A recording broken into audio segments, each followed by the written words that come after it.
Agreed. I would say another thing is that we don't realize the importance of continually pursuing our wife within marriage, right? I mean, to be honest, and it wasn't ever consciously thought like this, that there was a goal and that was to get married to her, and I've achieved that goal and I'm no longer needing to achieve that goal onto other goals in life. That was never a thought of mine. But when you are living day in and day out with this other person, when you are entering into the fullness of the sacrament of marriage, when you do start having children, when sicknesses ensue, when finances are tough and all of those situations, it's easy to let that go, right? Because it's not like if we miss a few dates for a few months, she's going to run away and leave. There's a certain degree of stability within marriage. And so I think we just forget the importance of it. And we just allow it to kind of dissipate in our lives.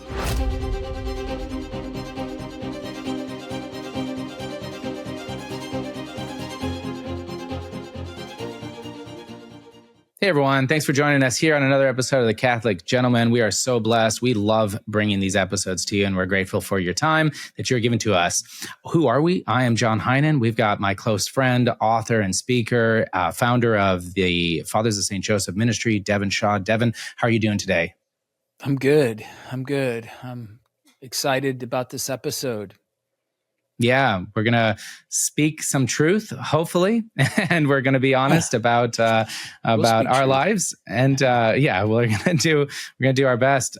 So with that, today we are going to discuss how to make your marriage amazing and stay that way, why dating within marriage is so important, and how to actually make it happen with 10 simple tips. And that includes tips that work in a life of demand, such as children and hobbies and work and sicknesses and all the other things you can think of. There is a way, and we are going to show you how to achieve it today. If you like what we're talking about, we go into more extended editions every single week inside of Catholic Gentleman Plus. This week, we're going to be talking about objections to a lot of the stuff we're going to be talking about. It's going to be great. We come out every month with new sessions, with new ebooks. We have daily saint quotes coming straight to you, either text or phone. So it's a great way to support us. We'd love to see you in there. Head over to CatholicGentlemanPlus.com. A shout out to our show sponsor today. That's Holy Habits, this phenomenal app. You're going to be hearing more about that later in today's episode. And finally, I brought it up on the last few episodes. Only 75% of our regular listeners, only 25% of our regular listeners are actually subscribed to the show on Apple or Spotify, or YouTube. So if that's you, click that subscribe button. If you're one of the 75% that isn't subscribed, please jump in there, click that subscribe button. It helps the algorithm. It reaches more men, which is exactly what we are about. We are about doing this episode for you. And so with that being said, Devin, let's dive into dating within marriage, how it's forgotten. If we're being honest, I think it's so easy in the minds of men to come to that point after dating, before marriage, where it was work, but you were putting on your best. You were looking to impress. You were working hard to win her over, and then marriage hits, life hits, and it's easy after about the first 6 months of marriage to start letting dating dwindle into maybe even months, or if not years, of not going on dates, and how detrimental this is to marriages. I know it's been to mine. And I'll be honest throughout this episode here. And so real quick, when you're hearing dating in marriage versus dating outside of marriage before you got married, how did that all look in your life? Yeah, I think there's a great point in that, is that prior to marriage, I was dating my wife, and I think men date their future wife to win her. And that is precisely why we need to continue to date our wives post wedding day, is because we need to continue to win her. And I think that's fundamentally the real problem here, is that men subconsciously don't think they need to win her, or even worse, they don't want to win her. And so I think that's a great place to I don't know if we need to dive into that, but I think that's a canopy here, is like the date. It's not about dating, and it's not about sex, because I remember, dating early on in my marriage. I mean, there was the hope that the evening would end correctly, right? I'm just being honest, but the real reason why we date is because we want our marriage to be incredible. And I think that way early on, we give up on that hope and aspiration. So let's rekindle that. Agreed. I would say another thing is that we don't realize the importance of continually pursuing our wife within marriage, right? I mean, to be honest, and it wasn't ever consciously thought like this, that there was a goal and that was to get married to her, and I've achieved that goal and I'm no longer needing to achieve that goal onto other goals in life. That was never a thought of mine. But when you are living day in and day out with this other person, when you are entering into the fullness of the sacrament of marriage, when you do start having children, when sicknesses ensue, when finances are tough, and all of those situations, it's easy to let that go, right? Because it's not like if we miss a few dates for a few months, she's going to run away and leave. There's a certain degree of stability within marriage. And so I think we just forget the importance of it. And we just allow it to kind of dissipate in our lives. Yeah, you bring up a great point here, is that we don't work on it, or we forget to work on it. And I think that, just because you have money, you don't work on gaining more money. I mean, like, that's foolish. Or just because you have a house, you don't work on your house. That doesn't make sense. Yeah. And I think, though, that we treat our marriage a lot like we treat our home. A lot of people, they live in a home for like 15 or 10 years, and they don't fix up a darn thing until like 3 months before they got to sell the home. And That's a right. lot of times we you get the house, you're excited about the house. You get married, you're excited about the marriage. You don't do a darn thing on the house for 10 or 15 years. You don't do a darn thing in your marriage really for 10 or 15 years. And then suddenly your wife has a chronic illness, or she's going to die, or maybe you are. And then it's like, oh, got to get the house in order. And all of a sudden it's just, and then you regret that you never fixed up the house or the stock market. I mean, you don't invest in a 401k. If you don't invest in the stock market, when it comes time for retirement, there is no retirement money. And it's like that in marriage. You don't invest in your marriage with what you've got now, you're not going to have much later. And both of you are going to be glad to be checked out by the end of it. And the bottom line to all this is we come from relationship. We go back to relationship. God is the eternal relationship, and that is by the little r relationships, the human relationships. And your marriage is the most fundamental and important relationship because it's a trailhead of every other relationship you have. And That's so right. This is what you got to invest in. It's so true. I love that analogy. And I'm going to bring it back to scripture like you were just saying. I grabbed Ephesians 5 here, right when you were talking. I was like, wait a minute. It says, for this reason, a man shall leave his father and mother and be joined to his wife, and the two shall become one flesh. This is a great mystery. And I mean in reference to Christ and the church. However, let each one of you love his wife as himself, and let the wife see that she respects her husband. There's so much to unpack there, and I don't plan to do it in this episode, but I wanted to specifically say in reference to Christ and the church, right? We are the analogy of Christ and the church. Our marriage is the God, the Trinity, and the eternal love, right? It's just like we talk about it on our episodes all the time, that God is Father, and we are the analogy of the Father, who is God. Same thing when it comes to marriage. And so does Christ always pursue the church? Absolutely. Does Christ always love and always seek to better that love? Exactly. And that's why dating and marriage is so important. And so to further laying this all out, I want to talk about why dating your wife and continually actively spending time intentionally together is so beneficial for your marriage. And so the first one, which we'll just hit right here, before we get into those 10 tips, which we will get to, and actually, if you're listening to this and you have comments, start dropping them into the show, send them to us at podcast@catholicgentleman.com. We want to hear those. We want to read those. We want to make sure these episodes are getting better each and every week for you. And we love to read them. We love to hear those thoughts that you have. And so the first one is you sacrifice for what you love, right? And so this is so true. And it's so necessary. And we just have to look to Fulton Sheen when he said, love is the soul of sacrifice. And so when we go into that, it couldn't be more necessary when we look at our wife and our marriages. And so you sacrifice for what you love. Do you love your wife? Absolutely. Pursue, work, increase in that love, be intentional about it. Devin, thoughts on this? Yeah, if you sacrifice for that which you love, and all men do. So if we love money, we sacrifice for money. If we love Amen. our hobbies, we sacrifice for our hobbies. If you love your wife, you will sacrifice for your wife. And two things that men find it most difficult to sacrifice are time and money. So when you take your wife, it's not if, it's when you take your wife on a weekly date, you are spending both time and money. It doesn't have to be a ton of money. It doesn't have to be even a lot or anything like that, but you're spending both time and money on her. And she cannot help but to think, he thinks I'm worthy of spending his time and money. He thinks I'm important. And a lot of times in our marriages, this is so important that we think, oh yeah, she knows she's important. No, she doesn't. I'm just telling you right now, I've spoken to so many women, so many married couples that, yeah, my wife knows I love her. Yeah, my wife knows she's important. No, she doesn't. No, she doesn't. Not unless you're intentionally sacrificing for her. And a great place, a litmus test is this: when was the last time you went on a date with your wife? Yep. And are you doing it regularly? I love that comment right there. And I'm just going to respond with, my wife knows I love her here. Mm-hmm.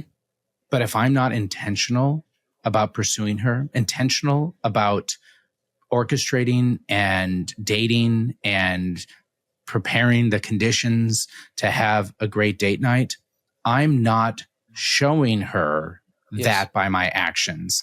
And so a handful of I love yous and hugs and affirming comments throughout the day, while all necessary, don't make up for the lack of this pursuit, this intentionality, which is needed within marriages. And I have learned that the hard way, truly.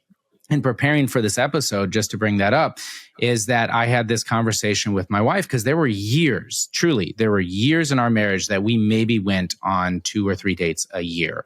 And when I was talking to her about this, she wanted to make that comment. She's like, but we still have a good marriage. And I agree, we have a good marriage, but it could have been so much better. It could have been great. And there was an opportunity for me to apologize, an opportunity for me to improve this aspect within my marriage, not only in preparation for this episode, but for the last year of my life, which we're going to talk more about. So I love that. Time and money. We have to be able to prioritize our wife with time and with money to make sure that this dating happens.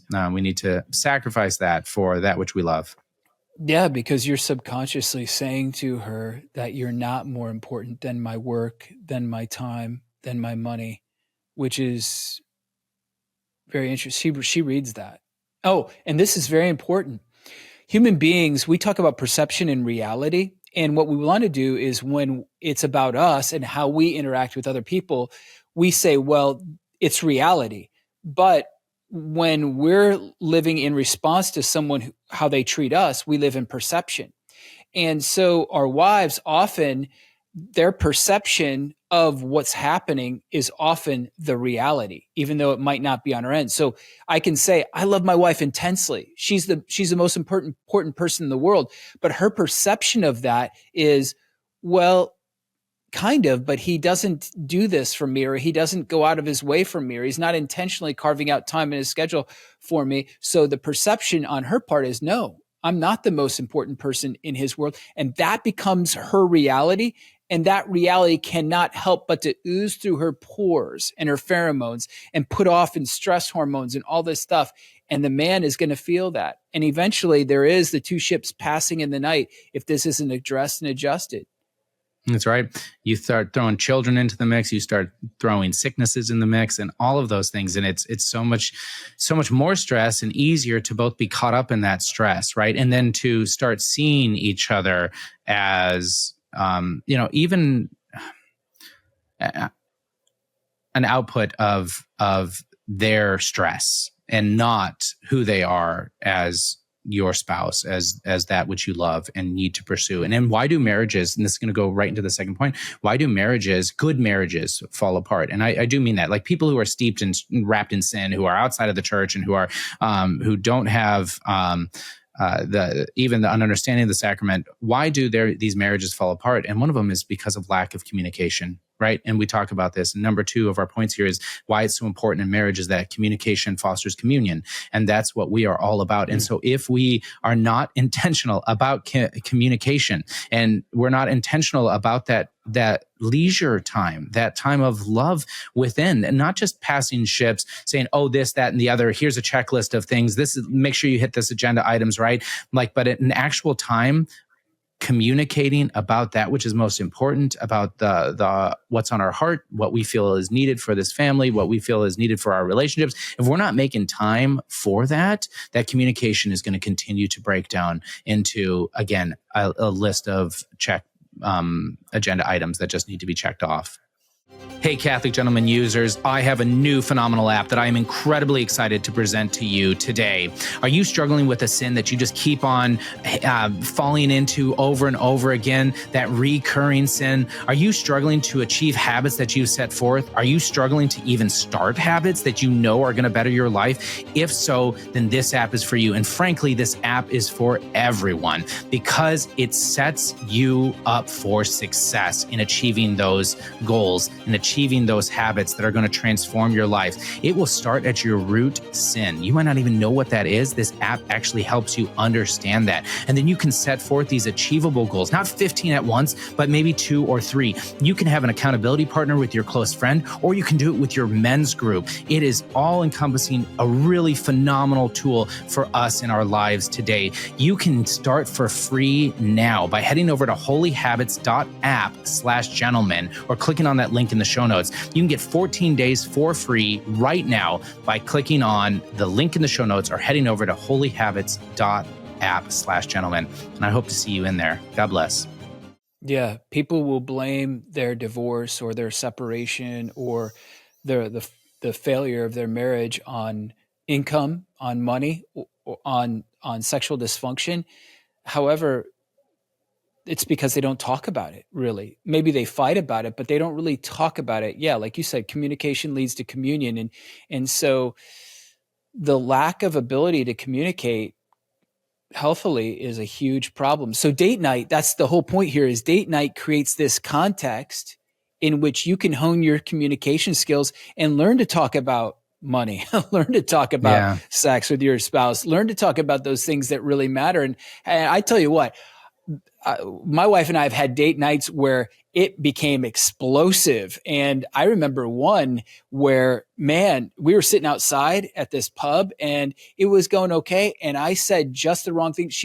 I think she was pregnant. Her hormones were all over the place, and very emotional. And I said the wrong thing. And she said, "You are Hitler." And she got up and she literally walked down the road. Now I was like, she's going to come back. And I'm just sitting there, no, waiter, I mean, I need to check. I mean, she was down the road and I'm like, I got to catch up to her, man. And so finally I picked her up and, but it was just like, wow. But it's so great because just by entering into that dynamic of the pain and the painful communication, I find out what matters to her. And I also find out that I'm not good at communicating certain things and I need to work on that. And hey, how would you like me to say it? Or how can I say that better? And then you go deeper and you find out how to have a great marriage. You can't avoid it. So date night's great because you have to sit in front of the other person, look them in the eyes and have sometimes those difficult conversations. So much huge benefits in this. And let's move on to the third one, which is that she'll believe that she is the most important person in your world. And this is actually very confronting to me. And I'm so grateful for you, Devin, bringing this to the light here at this number 3. Was every single person that I know knows that my wife is the best person in my life. She brings me the most joy. She brings me the most peace. And everyone knows that. And I think comfortably state that in every given week, somebody new has heard that when I'm explaining to them. I know I did it this morning. I was talking to Kelly of Redbird Ministries, such a wonderful woman, and I was sharing her about my wife and my children, and that came out. That my wife, the best person in my life. I'm so grateful to God. But I did that during those 4 years or so where we weren't going on regular dates. And so while it was here, it wasn't expressed in action. And so when I asked her in preparation for this episode, was there ever a time in your life that you felt like my business took precedence over our marriage? And she said yes, for years. And I'm like, oh, and I knew it. And like, that's what living this out and being intentional. I mean, in addition to communication builds communion, what we were just talking about, there's a time when you both know, if it's regular and consistent, that this is when we're going to be able to talk about these things. We're going to be able to have this deep conversation. She also knows the importance of what you might know here, but you're not actually living out. And if you're not communicating that by actually setting up those times, then how else is she going to know? Because words are cheap, right? Words are only going to come. Don't tell me, so show easy. me, you know? Exactly. Don't tell me, show me, you know? Jesus is, these people, you know, they praise me with their lips, but their hearts are far from me, you know? And I think that it's the oil of charity that has to burn bright in our lamps, because words aren't going to cut it. But for me personally, this is huge, because we had 3 children in 3 years. Our third child was special needs. It was emergency C-section. Kim was cut 2 ways, and her OB said you can't get pregnant within a year or a year and a half, lest you basically hemorrhage. And so we were having sexual frustration. We had a special needs child who was trapped in her own body and was literally terror-like screaming all the time. I lost my job, so I was frustrated in my work, and we were below the poverty line for sure. And so we didn't have money. I felt like a total wimp and weakling because we didn't have money. I felt like I was failing at my work. I was failing sexually because I was sexually frustrated because we couldn't really have intercourse, though we were trying to figure that out because of the situation. And then you have all these other complications of the special needs child. And then on top of it, I had cancer, and I was really going through the radiation and all the mental problems. So I was having health problems. And I remember stopping by this woman's house, Mickey. She's like a second mom to me. And she was in her 70s at the time. And her husband, Jim, he died 1 year prior to their 50th anniversary, and asked her, what's the secret to a great marriage? And she talked about a couple things. And then she said, for Jim and I, it was our date night. And she said Jim would come home from work every week, same day, and she would whip off that apron. She'd run right out that front door, get in the car, and it was the best night of her week. She'd look forward to it because she had Jim all to herself instead of the 9 kids crawling all over her, And in fact, I love one time she was so excited about date night that Jim came in the house and said, come on, babe, let's go. She got in her coat. They got the restaurant, and when in the old days, they had hostesses who took off your coat and hung it on the rack.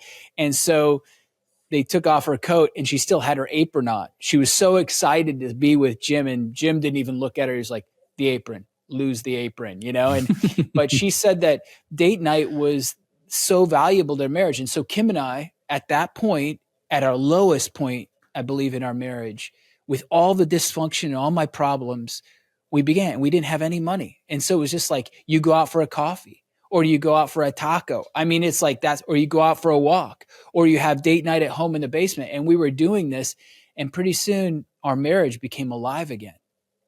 Yeah. It's so great. And I'm really glad that you brought this up, because I actually wanted to bring that up real quick here, is that we had 2 miscarriages, and then we had our daughter. Then we had 2 miscarriages, and then we were below the poverty line as well. And then we had 2 kids back to back, still below the poverty line. And then I got a job. We started improving. All of this to be said, I'm really glad that you brought that up, of all the difficulties that you experienced, because men, what we're about to say in these 10 tips here is we're challenging you to go on a weekly date night with your wife. And so I know every excuse, because I've made them all, and I have lived them all, right? Not just made them all, I've lived them all. And I really want that to be known. But this can change your marriage and make it amazing. And I can't overemphasize that. And so when you hear weekly date night, that's impossible. We can't afford a babysitter. We can't afford food. We have too many kids. I'm traveling for work all the time. When you hear all these things and immediately you start thinking of all the reasons why this is not possible, that's why this is a challenge. And that's what Satan wants you to think. And I know I did. And I know it wasn't hard to make justifiable, comments or justifiable excuses, for lack of a better word, coming to mind, because it was so hard and because it was so difficult, and my wife looking to me to guide and to direct. When I didn't make that priority, she didn't either, and she was looking to me for those things. And so, right now, when we go into these 10 tips, I want you to put excuses to the side. If you are struggling, we're going to talk about those inside of Catholic Gentleman Plus. You shoot me an email at podcast@catholicgentleman.com. I'll give you the things that we're going to talk about inside of Catholic Gentleman Plus. But just push those aside right now. These 10 tips that we're going to talk about, Devin put into a blog. I'm going to drop that in the show notes as well so that you can have them, you can remember them. These are the conditions to make dating fruitful and amazing within your marriage. And so the first one that we want to dive into here is agree on a consistent day and time. Devin, why is this simple statement on a consistent day and time so important? Well, I think the Lord really has set up the cycle of the 7-day, with the Sabbath in the Old Testament, with the Lord's Day in the New Testament, is that we meet in a sense with the Lord in the covenant setting once a week, or at least most of us do. But that's the idea, is that you have a covenant with your wife. And so there's a cyclical dynamic that once a week you recharge your batteries. Once a week you renew the covenant. Once a week you get together with that person. It's so important. So it's just simple, practical stuff. Just choose that day. That is your date night. I mean, for me, everyone knows when date night is, and no one can interrupt that. No one can conflict with it. I protect that. So basically, put it on the calendar. Let everyone in the world know that that's your date night. No negotiating. And the reason why this is so important is it gives both of you something to look forward to as the date night approaches, so you can build up that anticipation, that excitement, and, don't move the day around, be consistent. And the habit will form your marriage into an incredible marriage. So, but when you shift the day and you shift the time, you're communicating to your wife that there are other things that are more important, It's so true that being consistent with the day and time becomes a staple within your week. And I couldn't emphasize the importance of that more, because then it's just something when somebody comes along and says, hey, what are you doing on Friday nights? You can immediately say, oh, going on a date with my wife, because it happens all the time. And that consistency is going to have ripple effects throughout your marriage. In fact, this whole conversation that we're about to having is going to have ripple effects throughout your marriage if you stick with it. So tip. Yeah, please. Well, yeah. Also, eventually, maybe not at first, but eventually this becomes the high point of the week. It really does. I mean, there are other great things that happen in the week, but that date night becomes something that you really look forward to. You look forward to that drink with your wife, or that conversation with your wife, or maybe even conjugal union, whatever it is. But that becomes that high point of the week, and it creates that anticipation and that longing for it. And it's almost a relief from the burden of everything else that's going on. So true. So this last week when I came home, my wife said, we're going on a date. And I said, yes. And she said, good. And we left. We went on our date. And she said, today it was just, I needed to get away from the kids. Yep. And I get it. I get it. As much as we love our children, but all 6 of them. I mean, I think, and women are, stay-at-home moms are extremely burdened, especially homeschool moms, extremely burdened. Thank you. And they carry a huge weight. And there is, I think, for them, just to have that moment where there's no kids, they're talking to an adult, they're engaging in enriching conversation, that's like something that they actually look forward to. So if you start moving around that date night to different days of the week, and she's not prepping for that, she's not excited for that, she's not getting ready for that, it just totally stresses her out. So what the whole idea with date night for her is to remove the stress, let her come into this place where she can be herself again, and that she can relax. And then when she relaxes, that's a great place of trust in the conversation. It's just really beautiful. Yeah. Absolutely. And so, men, you just have to trust us in this conversation. I waited, unfortunately, until my oldest was of babysitting age to like really start pursuing this, even though I had been told for years before we got married, I was told the importance of keeping date night specific. And we tried once a month, like that was kind of what we were doing. It's not frequently enough. It's easy to let go of that once a month, and then that turns into once every other month, et cetera. So we have to challenge ourselves as men to stay consistent with this. And again, take those excuses, put them to the side. We're going to have the conversation about those. All right. So jumping on to number 2 is never miss, right? This goes perfectly in line with number 1. If it is, hey, honey, we're going to do this. This is going to be Friday. I am going to make sure that we know exactly where we're going to go every single time where we're placing it. And then the third one comes along and something else takes a higher priority, or you forget, or you've had a stressful day or something like that. And you guys just end up making tacos at home and eating them with the kids. This is not what we are challenging you to do, and not the best way forward, Devin. Yeah, you have to protect this, just like you would be protecting, protecting your money in your bank account, protecting whatever. I mean, you've got to protect this. And I find like early on when we did the date night thing, I felt like maybe I don't know if she did this on purpose, but there was a little bit of testing period where she wanted to know how serious and intentional I was about it. And so oh, by the way, we have something going on date night used to be on Thursdays for years. Now it's on Wednesday, but we have something coming up on Thursday night. I said, no, that's our date night. We'll have to reschedule that. And what that said to her was, wow, I'm worth fighting for. He's fighting for me. He's going to protect that. And then from that point on, it was like, nothing is going to infringe upon our date night. It was so important. But yeah, I mean, some guys will not miss their men's group meeting. Some guys attend men's group meetings more than they ever date their wife. That's ridiculous, So true. So be consistent, never miss. Protect it like it's the most important thing in the world. Yeah, some guys will not miss a Sunday football game, college and NFL, right? Some guys won't miss that. But the idea of prioritizing taking their wife out, even if it's Sunday for lunch instead of watching a football game, is like anathema. And we just have to dispel that nonsense, right? We are called to deny ourselves.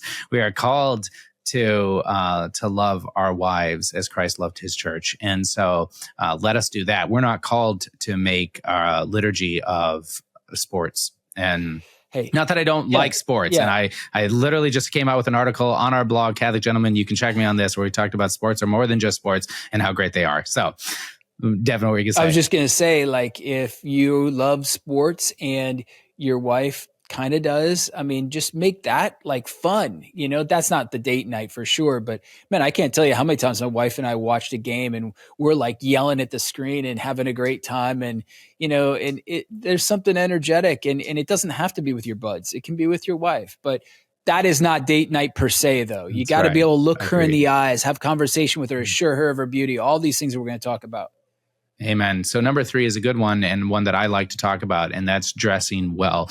I like to talk about this one so much because we have lost that in our casual comfort society. This idea that we can't ever be inconvenienced, including going to church, to go see God, Christ, the Redeemer, God, the Creator, to go receive him. We can't dress up. We can't dress our best. And what does that say to those around us? Using this sport analogy, it's sticking with me. You go to a football game, you're a Chiefs fan, you're a Cowboys fan, you're a Huskers fan, who knows? You go to one of these things, you wear that apparel, you wear that jersey, right? Because you want everybody to know that this is your allegiance, this is what you're sided with. You go to church, you should dress up like you're going to church. You should dress up. That's just one thing. But what it tells other people, it also, in this situation that we're talking about right now, it tells your wife that she is worth your time, that she is worth the value of this sacrament, the value of this marriage, the dignity of who she is as a person, that you are going to put yourself together. It's not going to be flip-flops and cargo shorts and a shirt that you've had since high school. It's not going to be that. You are going to be intentional about this. What that does for your wife is amazing. What that does for you is amazing as well. And I just, in the idea of outward appearance reflects our inward devotion, what we think matters the most. And it puts us in a better state as well. When you put on a collared shirt, when you dress up, you rise to that occasion and how important that is for us. And so, Devin, more thoughts on dressing well? Yeah, you've got it.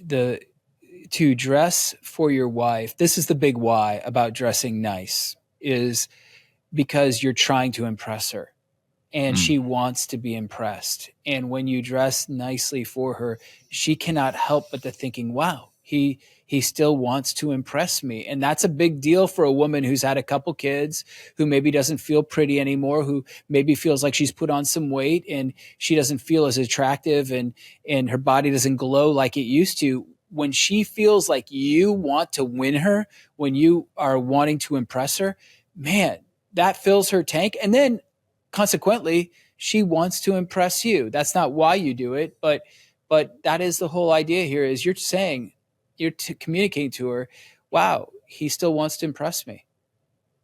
So good. So number 4 in this list of 10 is to leave your phone in the car. Yeah. This is a big one. This was a big one for me, actually. Man. What we have intentionally decided to do within our own marriage and our date nights is that my phone actually stays at home, because working in the digital space, I can't always be on call.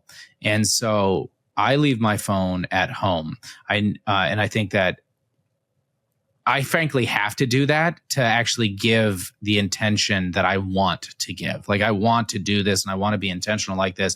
And frankly, if that phone was in my pocket buzzing or worse on the table, it'd be impossible. And men, you know what I'm talking about. How many of you have taken it to the step of putting it in your pocket, not leaving it on the table, but then when you go to the bathroom, you have to pull it out and you have to check on it, right? I know all this stuff because I've done it myself. And so, leaving it in the car is a great point. So, Devin, additional thoughts on leaving it in your car? Yeah, I've done the same thing. I've left it at home. And if you're worried about emergencies with the kids and stuff, fine, have your wife bring the phone, Correct. And have it in her purse. But that's what we do. But man, I mean, like, what is it? There's research actually that shows when you put the phone on the table, you're actually communicating to the other person that something could come up that could be more important than you, more important than the person you're sitting across.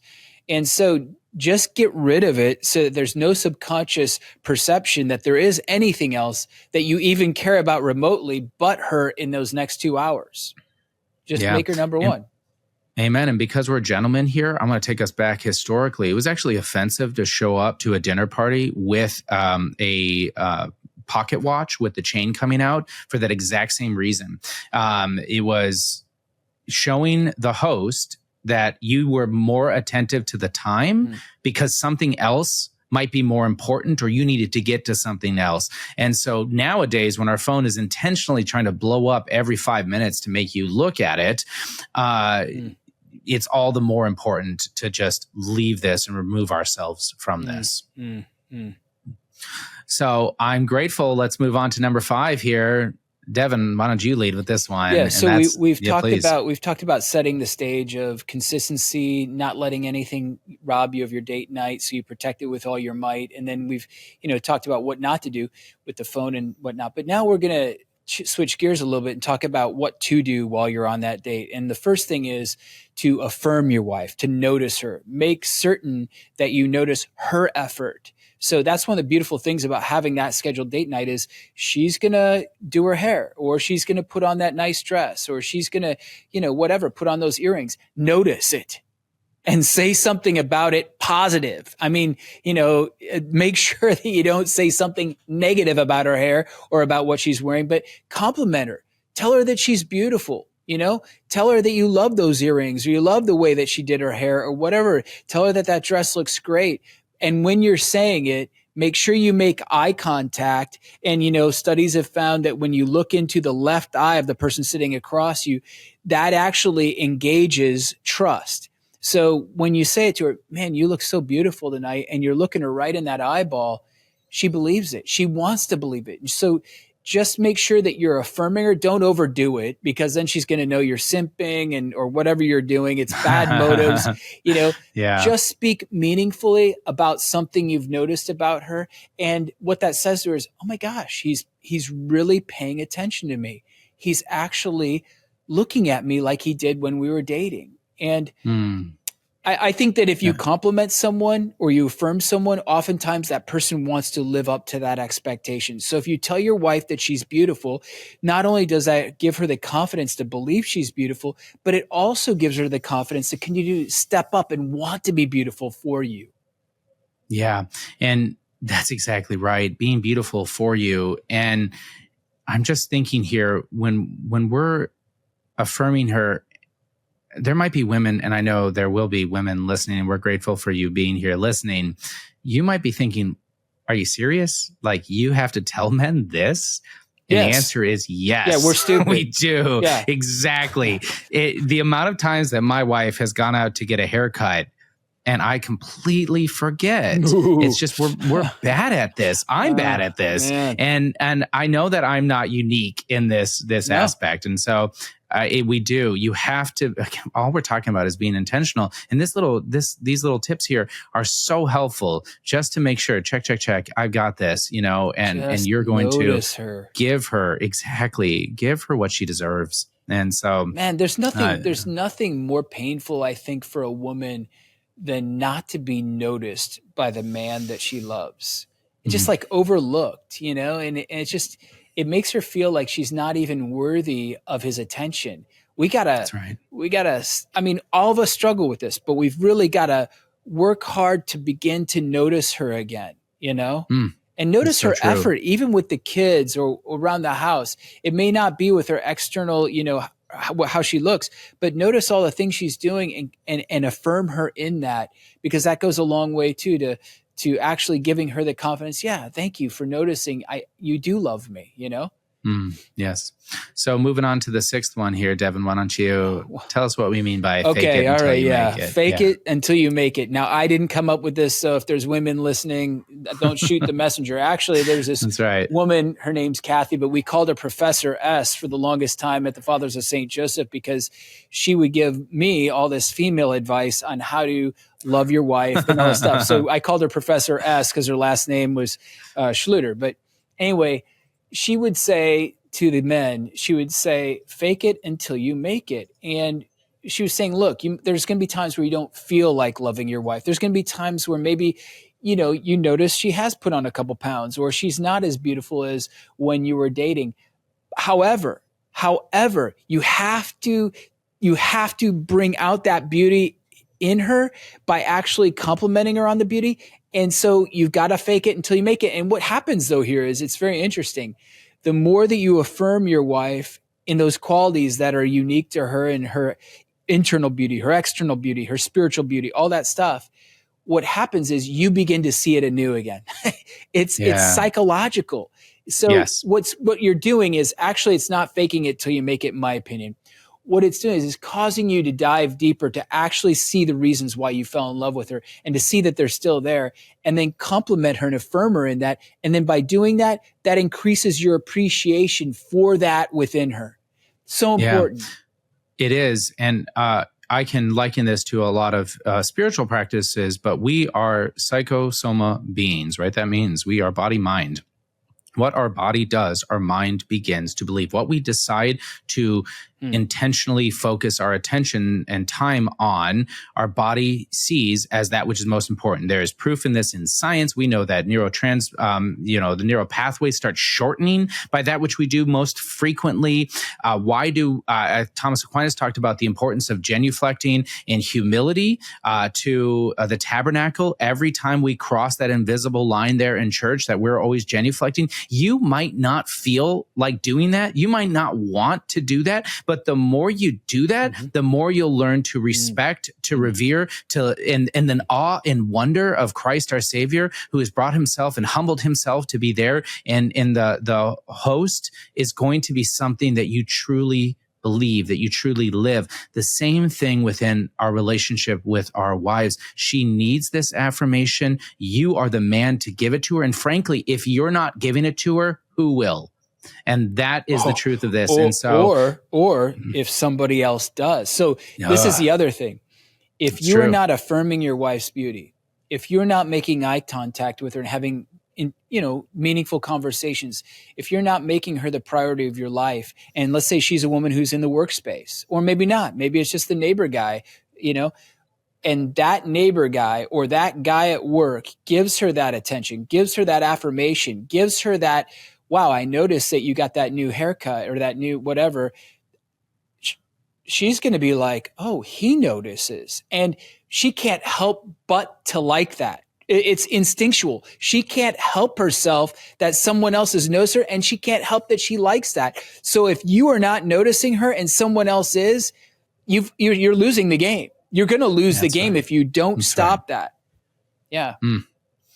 So these next four are great. And I'm really excited to be hitting these because this gets to the heart of the relationship and the heart of what is necessary to bring it to its completion and to have the right frame of mind. And so I think that that's important to discuss. And so this next one here, the number 7 is date night is a safe zone. This is so important, men. We are, again, the things we're awful at. For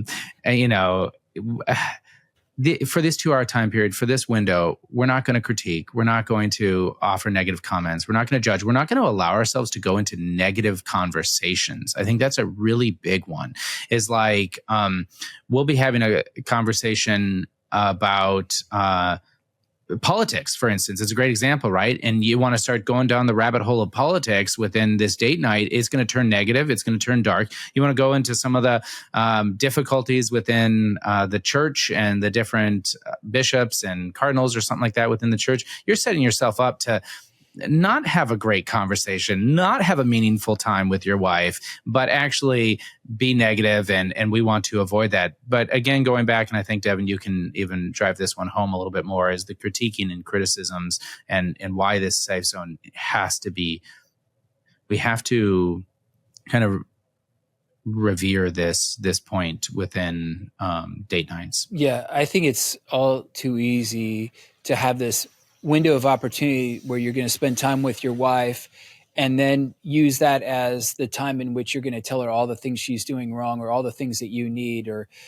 whatever. That is not what this is for. If you do that, you will destroy your date night and you'll destroy her. I mean, and so I'll push back on the politics and on the church stuff, because I find that if you disagree, I would agree with you. If you disagree on those things, great. But if you agree with your wife in these things, you could have this meaningful conversation in those realms, and it actually can charge you up in a way where you're like, wow, we really think alike. Wow, we really believe the same things. And you leave that dinner table or you leave that date saying, man, I'm so glad I'm married to her. She thinks so well in these matters, or whatever it is. Or she affirmed me in what I believe. And that's really good too. But I think the big thing here is date night is safe zone. And so when you avoid demeaning your wife, criticizing her, judging her, whatever it is, she feels safe. And we know that trust is the basis of all great relationships. And so when she feels safe, that means she's going to trust you more. And that means she's going to open herself to you, her heart, but also she will become more vulnerable with you physically as well, most likely. So there's a lot of great benefits that come from just making her feel safe. It's the safe zone, Yeah. So to push back to yours, or to respond to your pushback, I found that my wife is far more sensitive emotionally to talking about these negative things. So if I rake up all the crap that's in the church or in politics, things that she's unaware of, guaranteed that if not in that moment, for the next few days, there are going to be it's going to be a burden on her, a burden that I'm required to protect her from. And so Yeah. So this is really good. What you have is you have a great understanding of your wife's personality, her psychological kind of, being like where she's at. So you're able to protect her in that moment of date night, if you will, from those things that can cause her that anxiety or depression or fear or whatever. That's really good. That's excellent. And then so maybe some other couples, they don't have that. Like maybe their wife Right. likes to talk about those things. So I think to your point, have a deep understanding or a greater awareness of who your wife really is, what she likes, what she dislikes, and then focus your conversations there. That's right. Be intentional. So number 8 is we have to make it last. And so I know we mentioned like going on walks, and that can absolutely, I've had phenomenal dates on just having, an ice cream or something like that and going on a walk, etc. But if it's a 10 or 15, 20-minute walk, we're not really treating it as a date night, right? We're treating it as a casual outing that we're going to be back.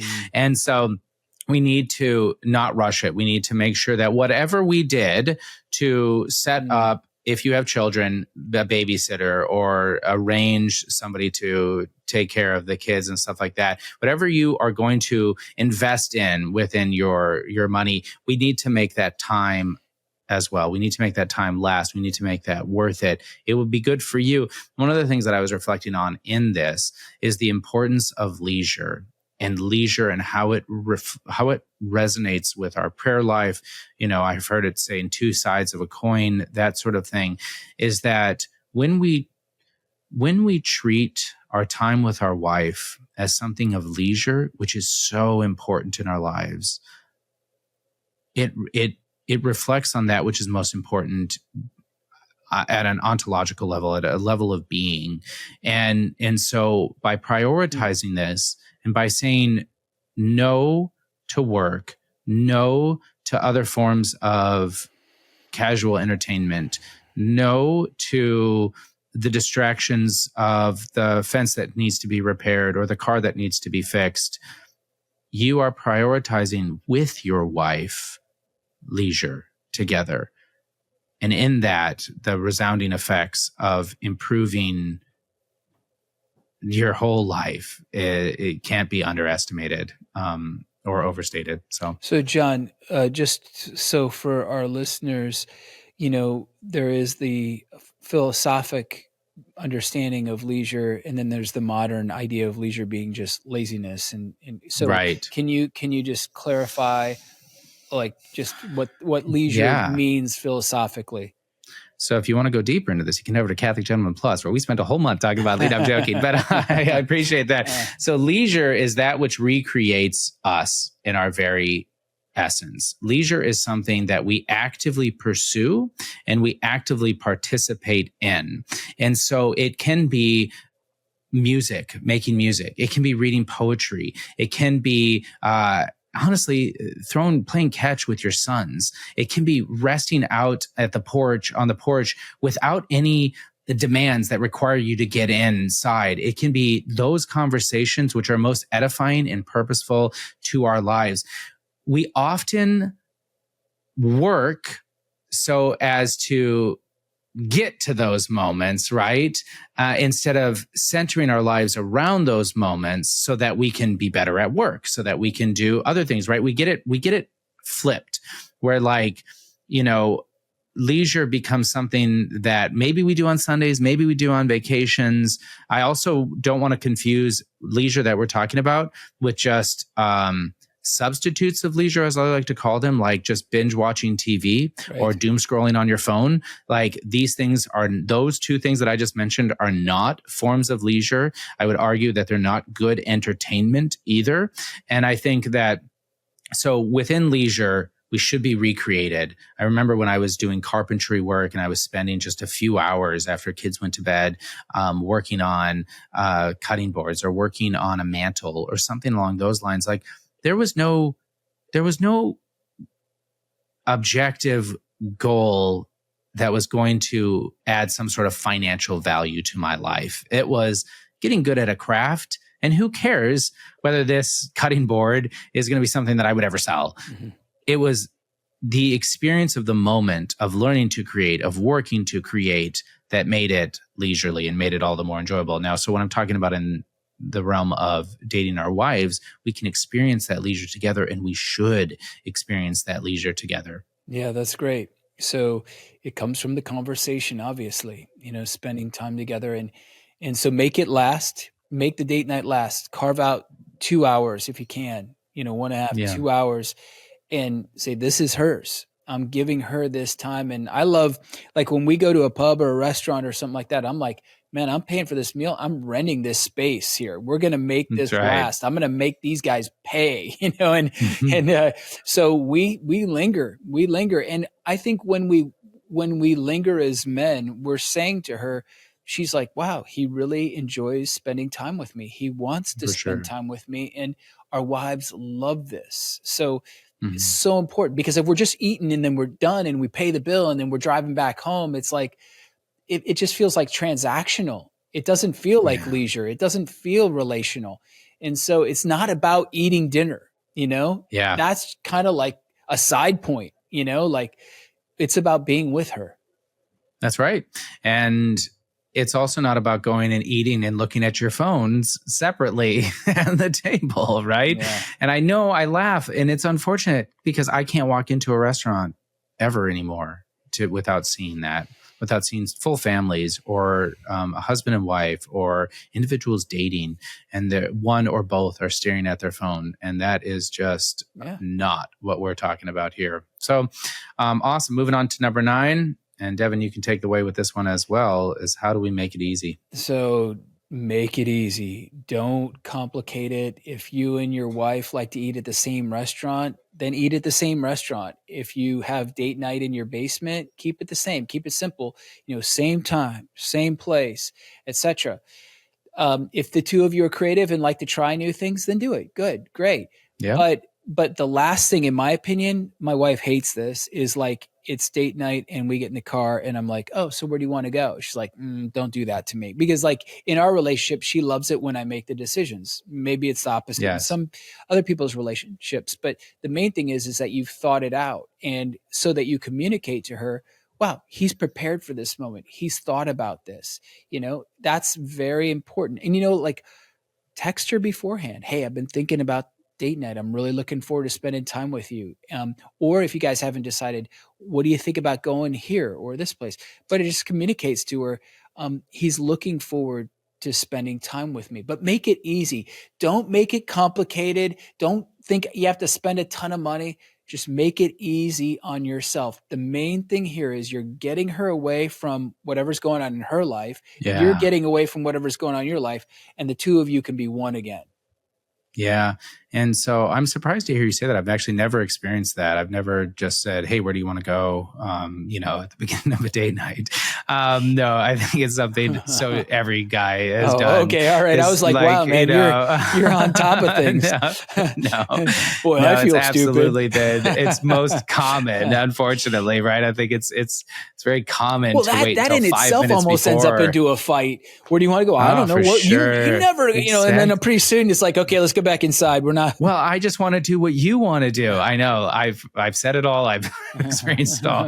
It's definitely been. So, men, be intentional. At least say, hey, I'd really love to go here. How does that sound to you? And or just state, hey, I've already made reservations. Like, we're going to go to here. Like, all things considered. Make it easy, though. I like that. The point is that it doesn't have to be complex. It does have to be time together, though, and time in conversation with each other is so important. So, and the final one, and this is a big one, and I'm really glad that you put this in here, Devin, because we talked about this and how to discuss sex with your wife episode just a few episodes ago. It's really important. And that's number 10, which is no expectations. Boom. There it is. I know. This is not a quid pro quo relationship.